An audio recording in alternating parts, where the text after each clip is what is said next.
जय हिंद सभी फौजी पेंशनर बंधु। मुझे उम्मीद है OROP 3 का धमाका आप तक अब तक पहुंच चुका होगा। हाँ मित्रों, आज इसी विषय पर मैं विस्तार में बात करने वाला हूं। मुझे उम्मीद है मेरा वीडियो अक्सर लंबा हो जाया करता है, कई लोगों को शिकायत होता है कि थोड़ा छोटा बनाएं। मैं प्रयास करूंगा यथासंभव, पर विषय ऐसा है मैं यहाँ कवर करूंगा OROP 3 के बारे में। हमारा यह एक श्रृंखला है, आपने देखा ही होगा OROP 3 का धमाका। यहाँ धमाका कहने का मतलब यह है कि आपके लिए कुछ न कुछ लाया है, या तो खुशखबरी लाया है या सैडनेस लाया है। तो धमाका के साथ दोनों चीज होते हैं। धमाका का मतलब हमेशा खुशी ही नहीं होता, दुख भरा भी है, गम भरा भी है। हम इस OROP 3 के श्रृंखला में काफी कुछ बात कर चुके हैं।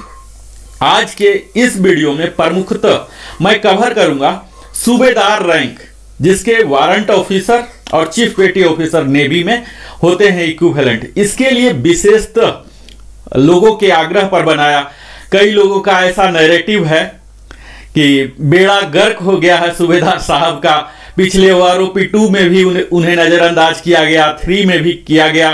तो ऐसा क्यों हुआ और क्या वस्तु स्थिति है, इन सब से इसमें क्या विसंगतियां हैं और आपके लिए आगे क्या रिमेडियल रिकोर्सेस हैं, ये सब तमाम बात पर हम आज चर्चा करने जा रहे हैं। तो आज का चर्चा मैं प्रारंभ करता हूं अपने पीछे का वीडियो जो मैं ऑलरेडी बुनियादी तौर पर बना चुका हूं। थोड़ा सा रिकैप कर दूं ताकि यह वीडियो जो पहली बार ही देखने आए हैं उन्हें थोड़ा सा OROP 3 का कंसेप्ट भी पता चल जाए। OROP 3 में जैसा कि हमने देखा कई प्रकार की विसंगतियां हैं, और इन विसंगतियों को अगर आप दूर करना चाहते हैं अपने रैंक के, अपने ग्रुप के, अपने क्वालिफाइंग सर्विस के लिए, तो इसके लीगल रिकोर्सेस क्या होंगे, रिमेडियल एक्शन क्या होंगे, इन सब पर भी मैं बात करने जा रहा हूं। मुझे उम्मीद है आप हमारे वीडियो से काफी लाभान्वित हो रहे होंगे। बहुत अच्छा रिस्पॉन्स मिल रहा, आप सबों को बहुत बहुत धन्यवाद। 75,000 आज हमारे सब्सक्राइबर, हमारे फैमिली मेंबर्स की संख्या हो गई। यह आप सबों के सपोर्ट से ही संभव हुआ। मुझे उम्मीद है आप इसी तरह से सपोर्ट देते रहेंगे। हमारे चैनल को अगर पहली बार आए तो जरूर ही सब्सक्राइब करें, यह हमारा भी मनोबल बढ़ाता है। हम कितना परिश्रम करते हैं, रिसर्च करते हैं, ये सब का इनाम यही है जो आप लाइक करते हैं, सब्सक्राइब करते हैं, लोगों के साथ भी साझा करें। और मैं यहां बता दूं कि आप अपने कमेंट के द्वारा अपना पार्टिकुलर समस्या बता सकते हैं, पूछ सकते हैं, या अगर कुछ आपके पास आइडिया है तो वो बता भी सकते हैं। मैं प्रयास करूंगा यथाशीघ्र आपके सवालों का जवाब दूं, आपको सलाह दूं। हाँ, इतना जरूर ध्यान दीजिएगा कि जब भी हम कमेंट करते हैं तो YouTube का अपना गाइडलाइन होते हैं, मर्यादित भाषा रखें, क्योंकि हम सब भारत के एक इलिट ग्रुप से होते हैं, फौजी बंधुओं से हमारे पूरे देश को एक उम्मीद होती है। तो हमारी भी, हम सबों की भी भाषा में एक मर्यादा होनी चाहिए। हमारा व्यक्तिगत विचार किस पार्टी लाइन से जाता है, नहीं जाता है, इसका यहाँ रत्ती भर भी संबंध नहीं है। OROP 3 में जो वस्तु स्थिति है उस पर बात किया जाए, उसके पेचीदगी की, उसमें क्या कमियां हैं उसे लिखें, ताकि जो हमारे हायर अथॉरिटी हैं, ये सब भी सारे सोशल मीडिया का एनालिसिस किया जाता है, और वहां पर आपके जो भी पॉइंट्स हैं अगर जेन्युइन है तो निश्चित ही उस पर कार्य किया जाएगा। अभी तक का यही इतिहास रहा है कि लोगों की आवाज प्रजातंत्र में हमेशा उसकी ही प्रमुखता दी जाती है। तो आवाज उठाना बिल्कुल सही है, लेकिन भाषा थोड़ा सा मर्यादित हो तो बेहतर माना जाता है, और यही हमारा सभ्य समाज का एक प्रमुख पहचान भी होता है। तो आइए हम अब अपने विषय, मुख्य विषय वस्तु पर आते हैं। आज फिर से मैं बता दूं कि आपने अगर चैनल को सब्सक्राइब नहीं किया तो सब्सक्राइब कर लीजिए। और यह मुख्यतः मैं वीडियो समर्पित करने जा रहा हूं सूबेदार साहब, वारंट ऑफिसर साहब और चीफ पेटी ऑफिसर, उनके टेबल में क्या है, किस तरह से है, यह सब मैं दिखाने जा रहा हूं। आइए, तो आइए हम आज देखते हैं।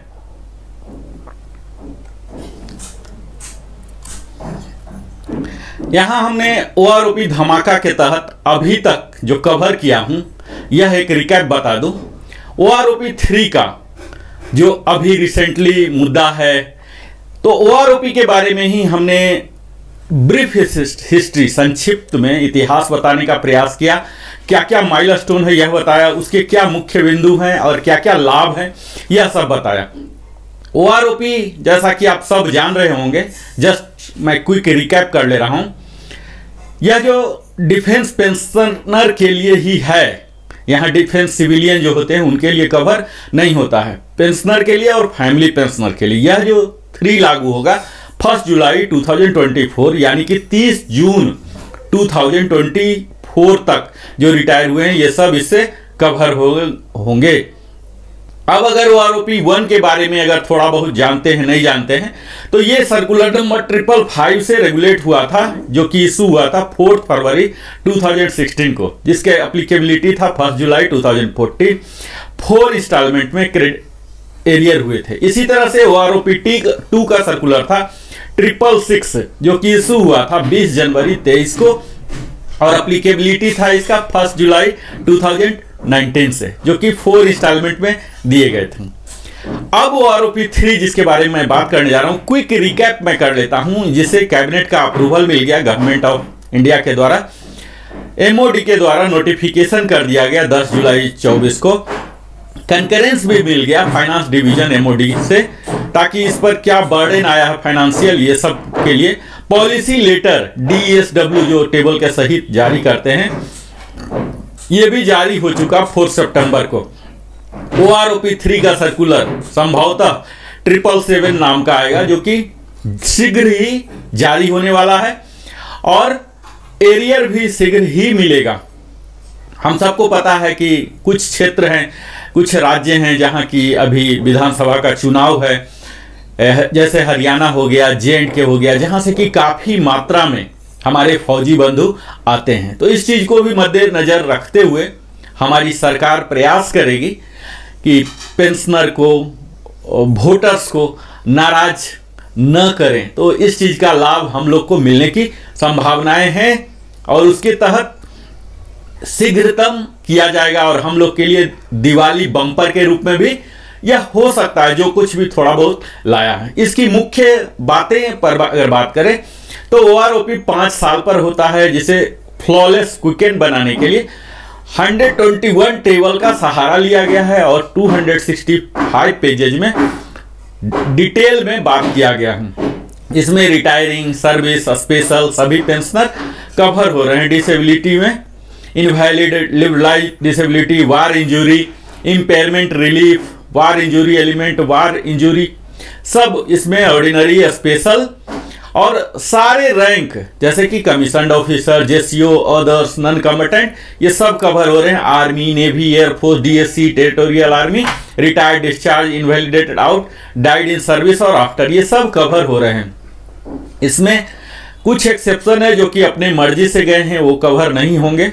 खासकर 1 जुलाई 2014 के बाद से जो भी गए हैं वो कवर नहीं होंगे। यहाँ आपको एक प्रमुख बात मैं बता दूं कि जिनका भी पेंशन है, फैमिली पेंशन है, अगर वो घटके है, जैसे मैं अभी टेबल की चर्चा करूंगा, और इसमें अगर निगेटिव ग्रोथ है तो आप रत्ती भर भी चिंता न करें, क्योंकि निगेटिव ग्रोथ नहीं होगा।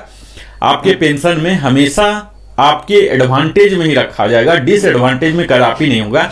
यानी कि लेस वैल्यू होते हुए भी आपको पुराना वाला वैल्यू दिया जाएगा। तो ये सब इसकी खासियत है। एप्लीकेबिलिटी पर हमने बात कर ही लिया है। नॉन एप्लीकेबिलिटी को देख लीजिए। नॉन एप्लीकेबिलिटी में मुख्यतः रिजर्विस्ट और पेंशनर हैं, जिसे एक एनोमली के तौर पर देख सकते हैं। जो पीएमआर हैं, प्री मैच्योर रिटायरी और रिजर्विस्ट पेंशनर हैं, वो इनसे ओआरओपी 3 के एम्बिट में नहीं आते हैं, एक्स ग्रेसिया वाले नहीं आते हैं। और यूके, एचके, सारे केसीआईओ पेंशनर ये सब कवर नहीं होते हैं। पाकिस्तान बर्मा आर्मी पेंशनर ये सब कवर नहीं होते हैं।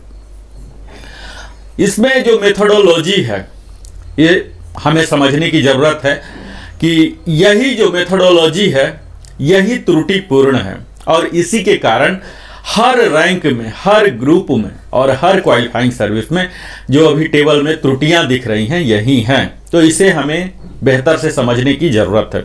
यहाँ 3 पैरामीटर्स को मुख्यतः कंसीडर किया गया है, जिसमें मुख्यतः हमारे रैंक है, ग्रुप है और क्वालिफाइंग सर्विस है, कितना लेंथ ऑफ सर्विस करके हम आए।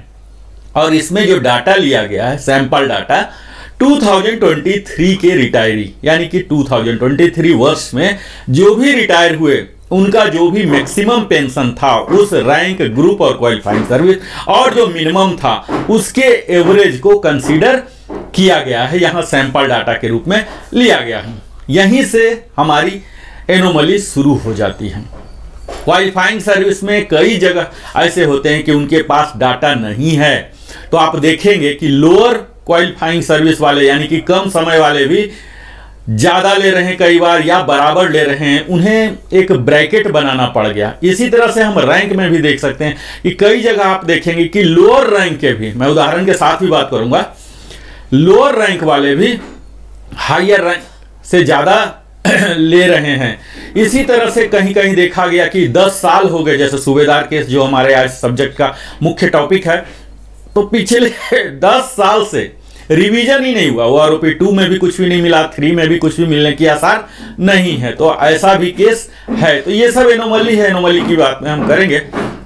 यहां यह देख लेना है कि जो भी इंस्ट्रक्शंस OROP 3 को थोड़ा सा प्रेसाइज डॉक्यूमेंट किया गया है, हालांकि 265 पेजेज हैं, लेकिन इसमें कई सारी बातें हैं जो OROP 1 में है, OROP 2 में है, वही एज इट इज इंस्ट्रक्शन रहेंगे। अगर उसमें बदलाव नहीं किया गया है तो यहां पर उसे मेंशन नहीं किया गया है। अब मैं सीधा आता हूं उन सारे टेबल पर, उन टेबल को एनालिसिस करूंगा, क्योंकि मैं अभी तक जस्ट एक क्विक रिकैप कर देता हूं। सिपाही और इक्विवेलेंट का टेबल हमने कवर कर लिया, जिसमें मुख्यतः एक लाइन में बोलता चलूं कि 10 इयर्स तक जो भी सिपाही रिटायर हुए हैं, खासकर 10 इयर्स में तभी रिटायर होने की नौबत आती है जब इनवैलिडेटेड आउट हो गए हैं, मेडिकल बोर्ड आउट हो गए, तभी ये सब की जरूरत होती है। तो यहां कोई खास इजाफा नहीं है, मैक्सिमम निगेटिव वैल्यू है। यानी कि आप यह कह सकते हैं कि जो भी इनवैलिडेट आउट हैं, स्पेशल पेंशन वाले हैं, ये सबको लिबरलाइज पेंशन वाले इसी कैटेगरी में सब आ जाते हैं, तो यहां पर उनको निगेटिव ग्रोथ ही है। हालांकि वाई ग्रुप में थोड़ा सा मिल रहा है, एक्स में ज्यादा ही है। अगला जब हम आगे जाते हैं तब थोड़ा सा ग्रोथ है। ग्रोथ यहां मुख्यतः आपको 4 डिजिट में दिखना शुरू होगा 14.5 ईयर्स के बाद सिपाही के लिए। तो ये सब हम विस्तार में जिक्र कर लिए हैं। 20.5 ईयर्स के बाद अंधाधुन है, 2890 है, जिसमें बहुत ही कम होंगे कि इसी रैंक में कोई रिटायर होता है। अगला हमने कवर किया था ऑनरी नायक। ऑनरी नायक में भी सेम वही ट्रेंड्स हैं, 10 साल तक बहुत ही ज्यादा नहीं दिख रहा, कई को निगेटिव भी दिख रहा। जब हम आगे बढ़ते हैं यहां भी सेम 14.5 ईयर से, जहां से कि एक्चुअल रिटायर होने लग जाते हैं। पेंशनेबल जॉब ही इस तरह से है कि नेवी में 15 साल, आर्मी में 17 साल और एयरफोर्स में 20 ईयर्स के बाद ही रिटायर होते हैं। तो यहाँ 14.5 के बाद दिखने लगा है 4 डिजिट में 1675 का डिफरेंस आने लगा है। अगला ऑनरी नायक है। ऑनरी नायक LAC लीडिंग, इसमें 20 के बाद तो कोई होते नहीं है, तो यहाँ भी अंधाधुन जो कि ट्रिक दिखाया गया है यहाँ 2890, जो कि कोई एलिजिबल नहीं होंगे। अगला रैंक है नायक एंड इक्विवेलेंट, जिसमें आर्मी में काफी लोग इसमें जाते हैं, लेकिन 10 साल तक कोई नहीं जाते हैं। 10 साल तक जाने वाले जो भी होते हैं ये लिबरलाइज पेंशन वाले, मेडिकल बोर्ड आउट वाले, स्पेशल पेंशन, इस तरह के किस्म के ही होते हैं। तो इन सब को अगर कोई रहे हैं 1%, आधा % ही जो भी, तो यहां उनका निगेटिव ग्रोथ है। वाई ग्रुप में थोड़ा सा नेग्लिजिबल अमाउंट डबल डिजिट में दिया गया है, तो ये भी एक part of some sort of anomaly मान सकते हैं। यहां भी उसी तरह से देख सकते हैं कि 17 साल तक अगर आर्मी से कोई 17 साल एग्जैक्टली गए हैं, स्पेशली इस एक्स ग्रुप से, एक्स ग्रुप के हालांकि बहुत कम ही होते हैं, तो अगर कोई गए हैं 17 साल तक तो इन्हें निगेटिव ग्रोथ मिला है, यानी कि कोई भी लाभ OROP 3 से नहीं होने वाला। हालांकि वाई ग्रुप में कुछ दिया गया है, लाभ शुरू होता है 17.5 से एक्स ग्रुप में, और वाई ग्रुप में शुरू हो जाता है 16.5, यानी कि आर्मी के जो अधिकतर वाई ग्रुप में होते हैं, जैसा मैं समझ पा रहा हूं, तो यहां से इनको थोड़ी सी बढ़ोतरी हुई है 1381। तो ये तो है नायक का। इसी तरह से 20.5 जो कि बहुत कम ही होते होंगे, सारे हवलदार बन ही जाएंगे। 2075 यहाँ अच्छा खासा ग्रोथ दिख रहा, और 22 ईयर्स के बाद तो 4025 रुपीज का है, जो कि एक जस्ट झांसा आप कह सकते हैं, झांसा के रूप में यहाँ दिखाया गया। वाई ग्रुप में भी एक अच्छा खासा ग्रोथ है। अब मैं ऑनरी हवलदार की बात करूंगा, जहां की 10 साल तक निगेटिव ग्रोथ ही है एक्स ग्रुप में, और वाई में हल्का सा है। यहां भी सेम इसी तरह से 17.5 के बाद 360 का ग्रोथ है, और उसके बाद थोड़ा सा ग्रोथ दिख रहा है। फिर ग्रोथ एक्चुअल 20.5 से 2075, और सेम वही ट्रिक इन्होंने लगाया है 22 साल के बाद 4025 आ रहा है। वाई ग्रुप में भी अच्छा खासा है, 1937 का ग्रोथ है। हमने पिछले वीडियो में हवलदार इक्विवेलेंट को पूरे ही विस्तार में लिया है, तो इसलिए मैं यहाँ काफ़ी स्किप करना चाहूँगा, क्योंकि मुख्य टॉपिक मैं सूबेदार पर पहुँचना चाहता हूँ। 10 साल तक यहाँ निगेटिव ग्रोथ है एक्स ग्रुप में, वाई ग्रुप में थोड़ा सा है 3 डिजिट में। फिर से हवलदार की बात करें, हवलदार सार्जेंट पेटी ऑफिसर, तो ये सब में अगेन 17 साल तक निगेटिव ग्रोथ ही है एक्स ग्रुप में। अगर किसी कारण से वो गए हैं तो उन्हें यहाँ कोई लाभ नहीं मिल रहा। 17.5 से जाके लाभ होना शुरू हुआ है, और वाई ग्रुप में थोड़ा सा इन्हें मिला है, 3 डिजिट 4 डिजिट में भी मिला है। स्पेशली 13.5 2794 तक का बेनिफिट मिला है, तो वाई ग्रुप के लिए थोड़ा सा यहाँ मिला है। 20 ईयर्स के जो हैं हवलदार, इन्हें 2525, जो कि यूजुअली एक्स ग्रुप वाले 20 पर जाते हैं, तो यहाँ 2525 का एक बड़ा ही अच्छा राशि मिला है। इसी तरह से वाई ग्रुप को भी एक अच्छा राशि 2756 मिला है, जो कि अभी तक के 20 में मैक्सिमम जाते हैं एयरफोर्स के, नेवी के भी, उन्हें अच्छा खासा, खासकर एयरफोर्स के लिए यह टेबल बड़ा ही अच्छा माना जा सकता है। उसके बाद 20.5 में 1650 हो रहा, 21 में 2000, और 22 ईयर्स 1675, और 23 में भी 1675 ही करके पूरे 28 साल तक किया गया। इसी तरह से वाई ग्रुप में थोड़ा ज़्यादा ग्रोथ दिया गया है, यहाँ ग्रोथ देके 3325 तक है। ये सब टेबल अगर आपके लिए एप्लीकेबल है तो आप स्नैपशॉट ले सकते हैं तत्काल। या ऑनरी नायब सूबेदार इक्विवेलेंट का है। इसी प्रकार मैं अभी यहाँ एनालिसिस नहीं करने जा रहा हूँ। आर्टिफिसर जो नेवी के होते हैं इनका है। नायब सूबेदार का हमने डिटेल में टेबल बनाया, सेम बाकी सब टेबल की भांति यहाँ भी सेम एरर है। 10 साल तक जो लिबरलाइज और मेडिकल बोर्ड आउट में गए हैं इनके लिए समस्या है, जो बहुत ही कम होंगे, लेकिन अगर ऐसा है तो इनके लिए निगेटिव ग्रोथ ही है नायब सूबेदार के लिए। यहाँ देख लीजिए कि 20 इयर्स तक नायब सूबेदार के साथ बहुत ही गलत कार्य किया गया, स्पेशली एक्स ग्रुप में टोटल निगेटिव ग्रोथ ही है नायब सूबेदार का 20 इयर्स तक। वाई ग्रुप में यहाँ इन्होंने 15 इयर्स के बाद देना शुरू किया है, थोड़ा सा अमाउंट 950 925 तक भी गया है नायब सूबेदार में। अब इससे ऊपर नायब सूबेदार में ही 20.5 में अगर कोई जाते हैं 20 प्लस करके, अगर 20 करके कोई गए हैं तो इन्हें OROP 3 से कोई लाभ नहीं हो रहा। 20 से ऊपर करके अगर गए हैं नायब सूबेदार JWO CPO करके, तब यहाँ से लाभ निगेटिव ग्रोथ का जो इम्पैक्ट था, जो संक्रमण था, वो यहाँ 20 के ऊपर से खत्म हो रहा है। तो यूजुअली 23 में जाते हैं तो यहाँ 1775 का लाभ हो रहा है उन्हें। अब यहाँ यह देखना है कि OROP 3 में ये सब वैल्यू है और OROP 2 में, लेकिन कई लोग को OROP 1 का ही लाभ हो रहा था, उन्हें प्रोटेक्शन मिला था। तो यह वैल्यू जो आप OROP 2 में देख रहे हैं, ये सेम वैल्यू आपके लिए अभी प्रेजेंट नहीं होगा, आपके लिए इससे ज़्यादा मिल रहा होगा।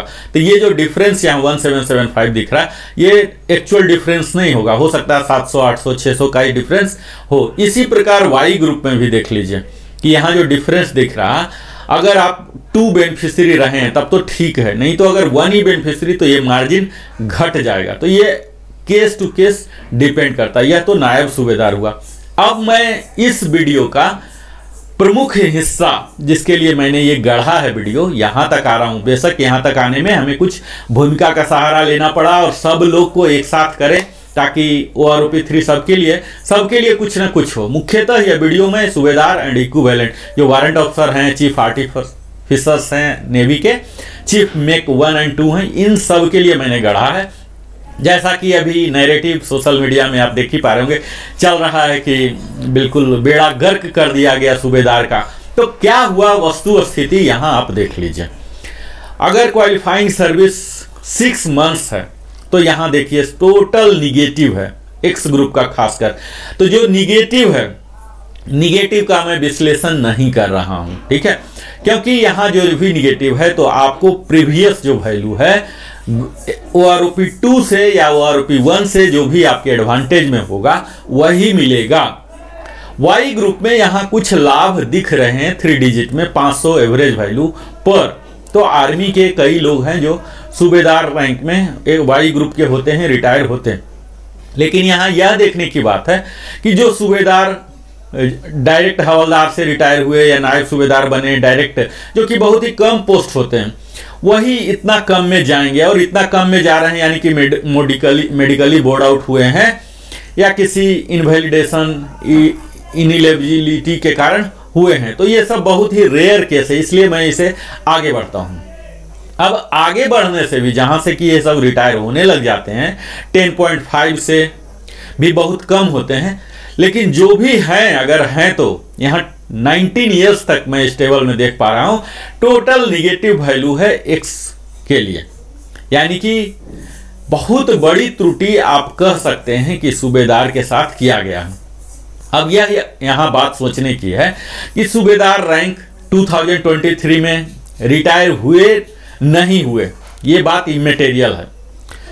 उस 2023 के दौरान सेवा में इन सर्विस तो सूबेदार रहे ही होंगे, उस क्वालिफाइंग सर्विस वाले, उस रैंक के, उस ग्रुप के, तो सैंपल वहां से लिया जा सकता है। ऐसा तो है नहीं कि सर्विस में ही कोई नहीं है। तो उस सेवा में जो है उनके वैल्यू को लेके जो भी कंसीडर किया गया है यहां पेंशन के लिए, जो जो एलिमेंट हैं, मूल हैं, एमएसपी हैं और जो जो एलिमेंट है, ये सब को आप 50% कर दीजिए तो आपको यहाँ सूबेदार रैंक का भी मिल जाएगा। तो यहाँ बड़ा ही अकाल हुआ है और इन्होंने हर टेबल में OROP 2 में भी इसी तरह से OROP 2 में, OROP 3 में सूबेदार के साथ इस तरह से कुछ अनुचित, आप समझिए अनुचित क्रिया किए हैं। अब यहां यह देखना है कि अगर ये सर्विस होल्डर वाले का सैलरी का डाटा ले लेते हैं उस qualifying service, how much he is drawing, तो अपने आप पेंशन का डाटा 50% कर दीजिए, मिल जाएगा। तो ऐसी कोई कमी की बहाना नहीं कि वहां पर कोई सैंपलिंग डाटा नहीं था। तो एक्स ग्रुप के साथ तो बहुत ही ज्यादा किए। हालांकि यह आप कह सकते हैं कि 19 ईयर्स तक बहुत कम लोग होंगे जो वारंट ऑफिसर बन भी गए और बन के रिटायर भी हो गए। ऐसे पॉसिबिलिटी बहुत ही कम होते हैं, क्योंकि आर्मी में तो सूबेदार बनने के लिए जो मिनिमम क्वालिफाइंग सर्विस है यही इससे ज्यादा होगा। तो इसमें बहुत ही कम आएंगे, रेयर आएंगे। यहां देख लीजिए वाई ग्रुप में इन्हें काफी कुछ मिल रहा, लेकिन 17.5 में देख लीजिए कि यहाँ 0 है। ये अचानक 0 कैसे हो जाता है हमें मतलब समझ से परे है। जबकि होना यह चाहिए था कि हम सब OROP का कयास क्यों लगा के बैठे हुए हैं, OROP 1, 2, 3, यानी कि हमारे लिए लाएगा, हर किसी के लिए कुछ न कुछ लेकर आएगा। इसी उम्मीद से हम लोग इतना एक्टिव रहते हैं सोशल मीडिया में। तो इस तरह की फार्मूला लगाना चाहिए, और फार्मूला तो बड़ा ही सिंपल है। हर वर्ष 3% इंक्रीमेंट होते हैं सेंट्रल गवर्नमेंट में, है ना। तो 5 साल पर आ रहा तो 15% हो गया, तो 15% सैलरी में हो रहा, तो सैलरी का आधा होता है, तो 7.5% कर दीजिए। तो मिनिमम हर रैंक में, हर ग्रुप में 7.5% की बढ़ोतरी तो होनी ही चाहिए, उसमें क्या संदेह है। लेकिन यहाँ 0 वैल्यू आ रहे हैं, तो यहाँ कहीं न कहीं त्रुटिपूर्ण है। अब यह देखने की बात है कि इंटेंशनली, ताकि जो आर्थिक बोझ पड़े सरकार पर, इस आर्थिक बोझ को घटाने के लिए किया गया है, या कहीं न कहीं इरोनियस है उसके प्रोग्रामिंग में, फार्मूला में, या टर्म ऑफ रेफरेंस जो इन्होंने बनाया है OROP के लिए, इसमें त्रुटि है। कहीं न कहीं त्रुटि तो है। अगर किसी को नुकसान हो रहा है तो कहीं न कहीं कोई कमी है, और इस कमी को भरपाई करने की जिम्मेवारी भी इन्हीं अथॉरिटी को जाता है, ताकि कोई भी डिसएडवांटेज नहीं हो। आप यहां यह देख पा रहे हैं कि सूबेदार ने क्या कोई अपराध किया है, कोई ऐसा गलत कृत्य किया है, देश के अहित के लिए किया है क्या? ऐसे कई लोग हो सकते हैं जो डिमोरलाइज हो सकते हैं। आप सोशल मीडिया पर देख सकते हैं कि कितने फ्रस्ट्रेशन भरे हुए ऐसे अमर्यादित वाक्यों का इस्तेमाल किया जा रहा है सूबेदार के द्वारा और उनके इक्विवेलेंट रैंक। तो ऐसा नहीं होना चाहिए। अभी भी सरकार के पास समय है, इन टेबल को पुनर्अध्ययन किया जाए, पुनरीक्षण किया जाए, रिव्यू किया जाए और देखा जाए। उसके थीम को यही रखा जाए कि हर ग्रुप को, हर रैंक को, हर क्वालिफाइंग सर्विस को कुछ न कुछ मिले, कुछ न कुछ, यानी कि 7.5% तो इंक्रीज अवश्य ही हो। तो यहां देख सकते हैं आप 19 ईयर्स में क्या मिला। अब यहां जाके पॉजिटिव ग्रोथ 20.5 से शुरू हुआ है। 20.5 में यहाँ कुछ मिस्टेक है, यहाँ देख लीजिए हमारे प्रोग्रामिंग में कुछ मिस्टेक है। यहाँ हम सही डाटा OROP3 का नहीं दे पा रहे हैं। ये तीनों डाटा इरोनियस है, एक्स ग्रुप में आ गया है, इसके लिए हमें माफ कीजिएगा। 23 ईयर्स में यहाँ 32,000 है, तो यहाँ 1050 की बढ़ोतरी है। यहाँ 23.5 के लिए 250 है। यहाँ फिर से 1700 का निगेटिव ग्रोथ है। तो यहाँ पूरे में आप देख पा रहे होंगे कि ऑलमोस्ट निगेटिव ग्रोथ है। हालांकि वाई ग्रुप में थोड़ी सी बढ़ोतरी है 750 रुपीज की, 475 रुपीज की, है ना, 500 रुपये की 30 साल में जाके अगर करते हैं कोई सूबेदार तो ये आप कह सकते हैं कि यहाँ इनके लिए संतोषप्रद या तो कुछ भी नहीं मिला। यूजुअली सूबेदार जो रिटायर हुए हैं 24 या उससे ज़्यादा होंगे तो 250 रुपया या 750 रुपया मिल रहा, तो जिसे आप नेग्लिजिबल कह सकते हैं। आप सूबेदार हैं तो आप इस स्क्रीन का स्नैपशॉट ले सकते हैं ताकि आप कंपेयर कर सकते हैं कि किस क्वालिफाइंग सर्विस के लिए आपको है। और यहाँ जो राउंडिंग है, आपको मालूम ही होगा राउंडिंग ऑफ किस तरह से करते हैं। 20.5 में वो आएंगे जो कि 20 ईयर्स और 3 महीने से एक दिन भी ज़्यादा किए हैं तो, और 6 महीने तक। और फिर से अगर 20 ईयर्स और 6 महीने से ज़्यादा, ठीक है, और 20 ईयर्स 9 महीने से कम, तो यहीं पर आएंगे। और अगर 20 ईयर्स 9 मंथ से एक दिन भी ज़्यादा हो गया है तो 21 ईयर्स का होंगे। इस तरह से इसका राउंडिंग ऑफ होता है। तो यहाँ आप देख पा रहे होंगे कि बड़ा ही उदास करने वाला है टेबल सूबेदार साहब के लिए। अब मैं यह बताऊं कि यह तो टेबल आपको एज इट इज दिखा ही। अब इसके लिए सूबेदार साहब को या जो लोग भी हैं जिनको कि इससे असंतुष्टि है या नाराजगी है, फ्रस्ट्रेशन है, उनके लिए क्या है। तो सबसे पहले तो आप इस टेबल को देख के बिल्कुल क्लियर हो जाइए कि वास्तव में ये है क्या आपके लिए, कैसे आप इसे एडवांटेज में बदल सकते हैं। तो इसके लिए यह है कि आप सबसे पहले तो टेबल को अध्ययन करें, उसके बाद आप मीडिया में जहां जहां भी डाल सकते हैं इसको हाईलाइट करें और इसका प्रेजेंटेशन दें। आप अपने रिकॉर्ड ऑफिस को दें, PCDA इलाहाबाद को दें, DSW को दें, MOD को दें और भी हायर अथॉरिटी को अपने प्रेजेंटेशन को सारे मेरिट के साथ अपने केस टू केस करके दें। और इसे अगर मास में दें तो निश्चित ही है यह लाभप्रद होंगे, क्योंकि एक सूबेदार की जो सेवा में जिम्मेवारी होती है इससे हर कोई अवगत है और इसको सम्मान मिलना चाहिए। पेंशन हमारा ऐसा है कि यह इतनी मात्रा अवश्य होनी चाहिए कि समाज में हम एक प्रतिष्ठित होकर एक सम्मान पूर्वक अपनी जो कॉमन मिनिमम जो जरूरत होती है इसकी पूरा तो अवश्य ही करें। जैसे जैसे हायर रैंक्स होते हैं उनके लाइबिलिटी भी ज़्यादा होते हैं, मेडिकल इशू हो जाते हैं, तरह तरह के इशू होते हैं। तो इन सब को एड्रेस कर पाना, खासकर OROP जो कि JCO के लिए ही बनाया गया था, उनकी महंगाई को मिटिगेट कैसे किया जाए उसको रखकर, और जो सूबेदार से रिटायर हुए हैं बहुत ही कम मात्रा में रीएम्प्लॉयड हो पाते हैं, तो ऐसा कह सकते हैं कि उनकी एकमात्र आय का साधन पेंशन ही होता है। तो इसमें हमारी अथॉरिटी को अवश्य ही ध्यान रखना चाहिए कि हर रैंक को अवश्य ही दें।